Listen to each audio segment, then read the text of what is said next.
Assalamualaikum warahmatullahi wabarakatuh. Perkenalkan, nama saya Endang Sri Wahyuni, NIM 2121031 dari PAIA. Baiklah, saya akan membahas mengenai tanah ulayat di Minangkabau.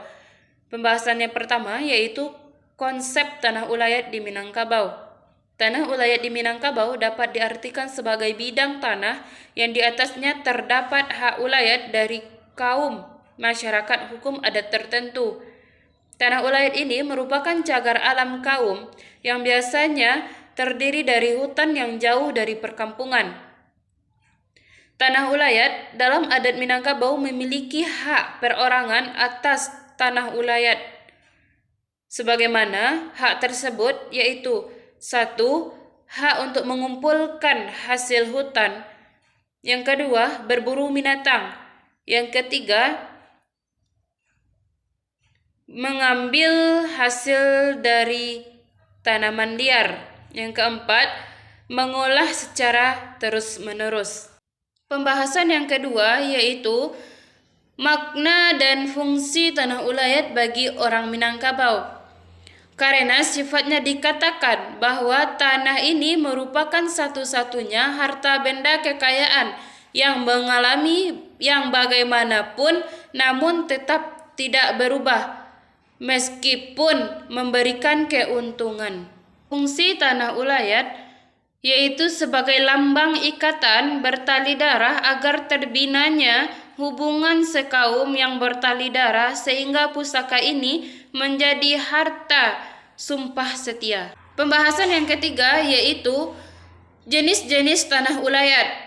Yang pertama, tanah ulayat suku. Tanah ulayat suku adalah tanah yang digenggam beruntuk oleh seluruh anggota suku yang diwarisi secara turun-temurun dalam keadaan utuh. Yang kedua, tanah ulayat kaum. Tanah ulayat kaum adalah tanah yang dimiliki secara bersama oleh suatu kaum yang jawat berjawat dan turun menurut garis keturunan ibu. Yang ketiga, tanah ulayat nagari. Tanah ulayat nagari adalah tanah yang letaknya dekat dengan nagari dan ada juga tanah yang dekat dengan sosial. Yang keempat, tanah ulayat rajo. Tanah ulayat rajo adalah tanah atau kawasan yang seakan-akan tak bertuan. Pembahasan yang keempat yaitu hubungan tanah ulayat dengan struktur keluarga. Pada dasarnya, tanah ulayat dimanfaatkan oleh anak kemenakan terutama untuk kebutuhan ekonominya. Sebenarnya tanah ulayat ini merupakan tanah cadangan bagi anak kemenakan. Seandainya terjadi pertumbuhan penduduk, maka dari tanah ulayat inilah sumber penghasilan, kesejahteraan, dan pembangunan nagari. Pembahasan yang kelima yaitu keberadaan dan perubahan fungsi tanah ulayat. Fungsi tanah ulayat lainnya adalah sebagai jaminan kehidupan kaum yang berkaitan dengan kehidupan bangsa agraris anggota kaumnya.